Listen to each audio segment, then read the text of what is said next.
Kandassankadavu saint Mary's ഫൊറോന പള്ളിയിൽ ഇടവക മധ്യസ്ഥയായ പരിശുദ്ധ കന്യകാമറിയത്തിന്റെ ജന്മതിരുനാൾ ഭക്തിനിർഭരമായി ആഘോഷിച്ചു. തിരുനാളിനോടനുബന്ധിച്ച് ഒരുക്കിയ ദീപാലങ്കാരത്തിന്റെ സ്വിച്ച് ഓൺ കർമ്മം വികാരി ഫാദർ റാഫേൽ ആക്കാമറ്റത്തിൽ നിർവഹിച്ചു.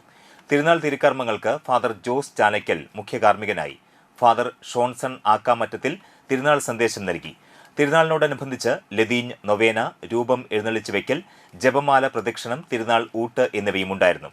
അസിസ്റ്റന്റ് വികാരി ഫാദർ അജിത് ചിറ്റിലപ്പള്ളി, ട്രസ്റ്റിമാരായ Jindo Chalissery, Joseph Arackal, Jaison Paul, Baiju George, convener Arun Antony എന്നിവർ നേതൃത്വം നൽകി.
ഒരു